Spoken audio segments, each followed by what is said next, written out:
Muito bem, descanse em Jesus, comece a sorrir, Ele está cuidando da sua vida e nós estamos aqui para compartilhar com você mais uma porção da Palavra de Deus.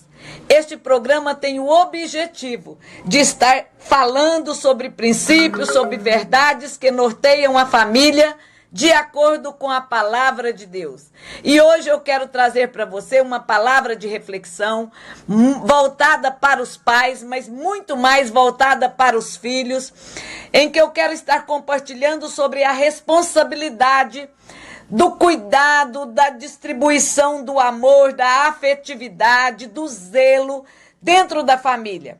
A responsabilidade ela é individual, mas a bênção ela é coletiva. Por isso eu quero ler com vocês na carta de Paulo, 1 Timóteo capítulo 4 e também 1 Timóteo capítulo 5. 1 Timóteo capítulo 4, eu gostaria de que você embasasse o que eu vou dizer, do versículo 11 até o versículo 16, mas eu vou ler aqui especificamente o 16, que diz assim: atente bem para a sua própria vida e para a doutrina, perseverando nesses deveres, pois agindo assim, você salvará tanto a ti mesmo como aos que te ouvem. E depois no capítulo 5, no versículo 8, que diz: se alguém não cuida dos seus parentes, e especialmente dos da sua própria família, negou a fé e é pior do que os descrentes.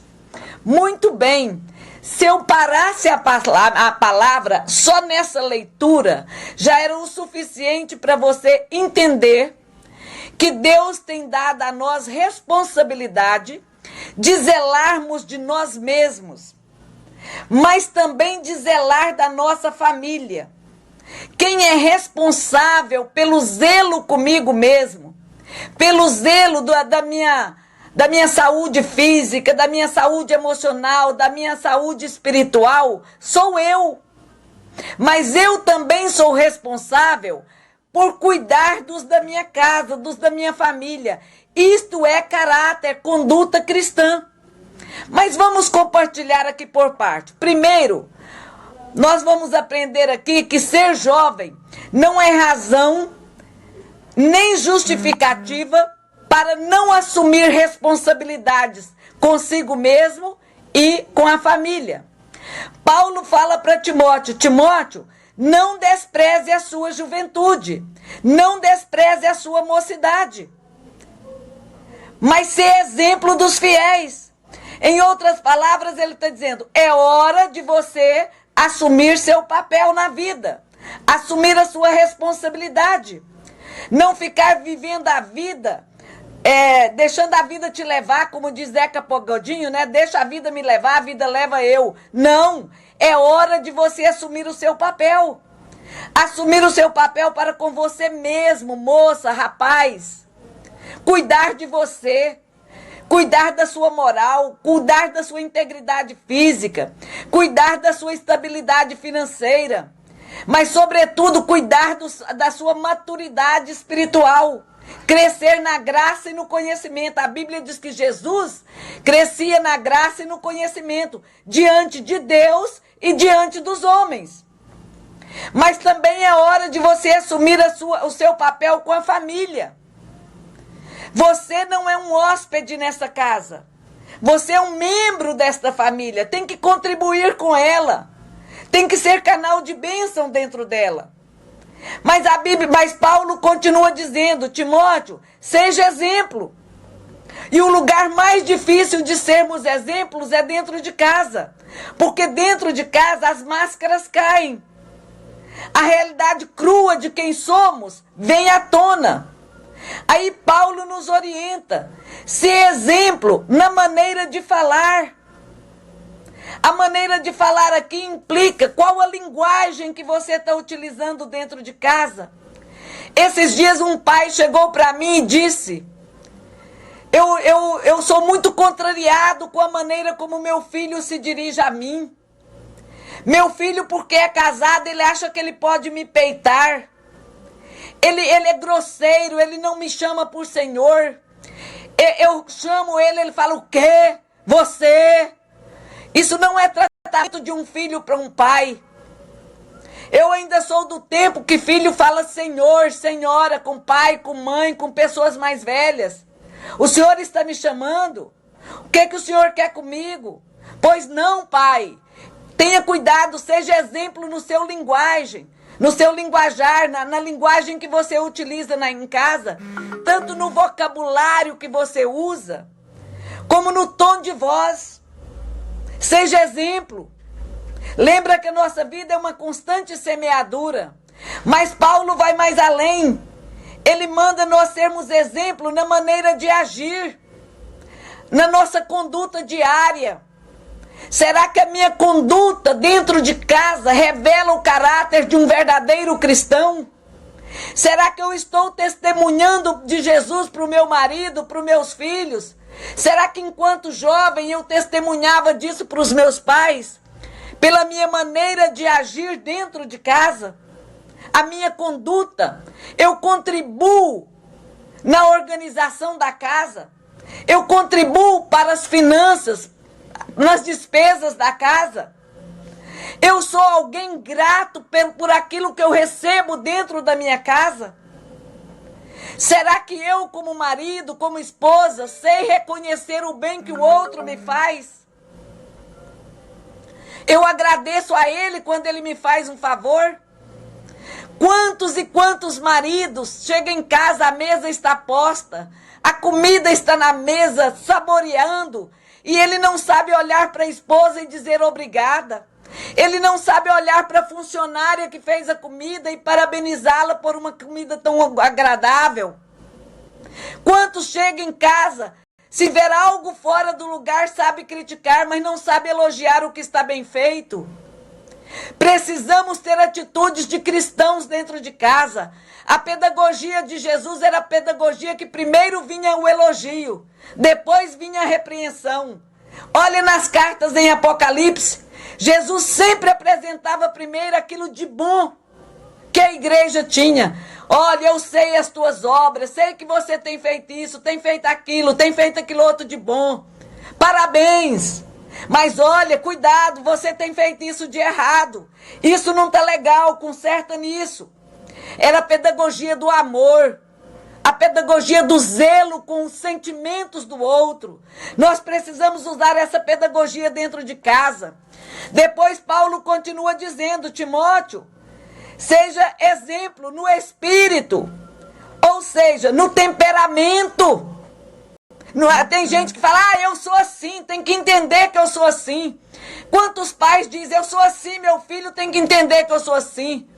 Não tem que entender. Você tem que dominar o seu temperamento. Você é cristão. Claro que ele tem que entender, mas você não tem que ficar preocupado com isso. Faça seu papel. Controle seu temperamento. Meu marido dizia para mim no início do nosso casamento que eu tinha que contar até 10, porque eu sou colérica e eu falo de forma explosiva. Ele, mulher, conta até 10. E eu faço a mesma receita para você, valeu para mim. Conta até 10, principalmente dentro de casa. Controle seu temperamento. Mas Paulo continua dizendo, ser exemplo no amor. Haja com seus filhos, com a sua família, com seus pais, como Deus age com você. Reflita o amor de Deus nas suas atitudes. Que as suas atitudes dentro de casa possa revelar o Deus que vive em você. Transmita Deus nas suas palavras, nas suas ações, no seu comportamento. Seja uma pessoa generosa dentro de casa, cheia de bondade, de amor dentro de casa. Paulo continua dizendo, Timóteo, seja exemplo na fé, ou seja, na vida cristã. As suas atitudes dentro de casa têm que falar da fé que você vive, que você prega.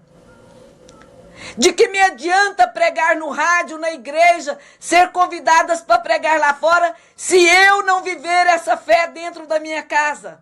Se meu filho, minha nora, meus netos, meu marido não vê esse evangelho que eu prego sendo vivenciado por mim. Viva no seu dia a dia a fé que você prega, a fé que você diz ter na sua alma. Tem muitas pessoas que não creem no evangelho, porque muitos rotulados de cristão não vivem uma fé nas suas atitudes diárias. Por fim, Paulo conclui dizendo: seja exemplo de fiéis na pureza, seja santo, busque a santificação. A Bíblia diz que sem fé, sem santificação é impossível ver ao Senhor. Cuidado de ficar achando que a graça de Deus anula a santificação. Ela não anula. A graça de Deus na nossa vida nos leva à santificação. Temos que nos santificar. A Bíblia diz: sede santo porque eu sou santo, diz o Senhor. Mas Paulo diz: cuida de ti mesmo. Cuida de você, não fique esperando os outros cuidar, não. Seja responsável pelas suas despesas. Seja responsável pelos seus comportamentos, pelas suas atitudes. Seja responsável pela sua saúde, pela sua alimentação. Cuida de você. Ali está falando de um cuidado pessoal mesmo. Um cuidado com o corpo, um cuidado com a alma, um cuidado com as emoções. Não transfira para os outros a responsabilidade que é sua. Ore por você. Ore pela sua conduta. Aí depois Paulo continua: cuida de você, mas cuida também da doutrina. Ou seja, do ensino da palavra de Deus. Viva ele. Pratique ele no seu viver diário. Seja responsável por sua vida. Seja fator de levar outros a quererem ser como você. Isso é que é ser exemplo. É eu viver de tal forma que outras pessoas passam a querer viver como eu vivo. Passa que a minha maneira de viver, a conduta minha, tem que levar os outros a quererem proceder como eu procedo. Outros poderão ser salvos. A Bíblia diz: cuida disso e salvarás tanto a ti como aos que te ouvem. O nosso viver tem que levar os outros. Mas aí Paulo vira e diz: mas cuida dos da sua família. Ei, filhos, você já é adulto, você já passou dos 18 anos, está na hora de você começar a cuidar dos seus pais, a contribuir com eles para a família. A Bíblia manda os pais cuidar dos filhos, manda o marido cuidar da esposa, mas a Bíblia também manda os filhos cuidar dos pais. O cuidado dos pais na nossa vida é um plantio que na velhice eles precisam de colher. E a Bíblia nos dá um mandamento. É o único mandamento com promessa, é o mandamento para os filhos. Honra teu pai e tua mãe para que te vá bem, para que prospere, para que tenha vida longa. Muitos viram para a gente e dizem: meus pais não precisam, eles têm bom salário, eles têm condição financeira boa. Amém! Então eles não têm necessidade financeira, mas você tem uma dívida de honra. Você tem uma promessa de Deus que se você honrar, você vai ser abençoado. Às vezes você não vai fazer porque eles precisam financeiramente, mas porque eles merecem emocionalmente, moralmente. E também porque é um mandamento de Deus para a sua vida. Zele de seus pais, visite eles na casa deles, convide seus pais para comer na sua casa. Lembra deles no dia dos pais, dia das mães, dia de aniversário. Fale de vez em quando para eles o quanto eles são importantes. Obedeça-os. Quando eles vierem te aconselhar, ouça-os com respeito. Mesmo que você não vá obedecer na íntegra, porque você tem uma visão diferenciada daquilo, mas honre o conselho que eles estão te dando. Permita que eles te falem, que eles te aconselhem. Não esqueça que eles são detentores de uma sabedoria que você ainda não tem. Você pode ter mais conhecimento, mas não tem mais sabedoria. Eu vivi com os meus pais que eram mal alfabetizados. Minha mãe teve 3 anos de escolaridade. Eu consegui, pela graça de Deus, 3 cursos superiores, 2 cursos de pós-graduação. Mas eu ouvia meu pai e minha mãe todos os dias. Porque a sabedoria deles eu só vou adquirir quando eu tiver a idade deles. E talvez eu nem as adquira porque eu não vou passar pelas experiências de vida que eles passaram. Até os últimos dias de vida deles eu os ouvi e fui abençoada com os conselhos deles. Honre teu pai e tua mãe. Cuide das tuas famílias. Mas eu quero falar também, tem muitos pais que abandonam seus filhos. Pais que abortam seus filhos vivos. Pais que abortam seus filhos dentro de casa. Não tem tempo para eles, não conversam com eles.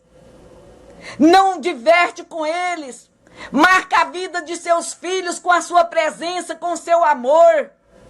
Não queira que seus filhos só lembrem de você como um pai que repreendia, mas que eles lembrem de você como um pai que amava, que abraçava, um pai generoso, um pai que presenteava. A Bíblia diz que quem não cuida da sua família é pior do que o infiel. Cuidar materialmente, ser provedor, ajudar nas despesas da casa, cuidar espiritualmente, orar por eles, jejuar por eles. Você tem orado pela sua família? Você tem jejuado pelos seus filhos? Cuidar emocionalmente, amar e demonstrar o amor. Nossa família precisa do nosso amor, precisa de nos ouvir declarando que os amamos. Expressa seu amor com atitudes, com palavras. Seja generoso. Jesus estava na cruz e mesmo assim ele olhou pela sua mãe. Mesmo na cruz, sendo crucificado, ele olha para baixo e diz para João: João, cuida dela, faça dela sua mãe, faça por ela o que você faria pela sua mãe. Zela da minha mãe por mim. Ele mandou João cuidar, ele zelou da mãe até na hora da morte. Nós temos que tomar cuidado. Um dos 3 parâmetros ou referenciais para se identificar o verdadeiro cristão é o amor. O amor visto nas nossas atitudes. João 13:35 diz: saberão que sois meus discípulos, se vos amardes uns aos outros. A família é o laboratório onde o amor é posto à prova. A família é o laboratório onde a fé é colocada em prova. Os princípios cristãos são colocados à prova. Mas outro parâmetro para a identificação do verdadeiro cristão é a beleza espiritual, que tem que ser refletida nas nossas ações dentro de casa. Elas devem ser um reflexo da graça de Deus. As pessoas têm que olhar para nós e ver Cristo, e ver o amor de Cristo. Quando aquela mulher viu Elias, eu confundo os nomes, passando, ela diz: ali vai um homem de Deus. Será o que as pessoas falam quando vê a mim e a você? Finalizando, nós como cristãos verdadeiros temos que ter sempre algo a oferecer. O que eu tenho para oferecer? Um dia Pedro, 2 discípulos de Jesus subindo o templo, uma pessoa, um mendigo, pediu a ele uma esmola. Ele diz: olha para mim. Será que eu e você podemos falar como Pedro? Olha para mim. Tem algo que eles podem olhar e ver. Pedro diz: olha para mim. E aquele moço olhou e ele diz: eu tenho algo para te dar. Não é prata, não é ouro, mas eu tenho a graça que cura, a graça que faz milagre. Em nome de Jesus Cristo, levanta e anda. Que as pessoas possam olhar para nós, principalmente os da nossa casa, principalmente os da nossa família, olhar para nós e ver a graça de Deus em atitudes, a graça de Deus em ação, abençoando. Aqui eu termino a minha palavra. Cuida de ti mesmo e cuida da tua casa. E que Deus te abençoe grandemente neste dia. Que você seja prolífero, que você seja influenciador, que a graça de Deus seja abundante na sua vida, para abençoar a sua casa, para abençoar a sua família. E dali, como uma central elétrica, irradiar luz, eletricidade para todas as outras famílias da terra. Que Deus os abençoe em Cristo Jesus. Um beijo no coração de vocês. Amém.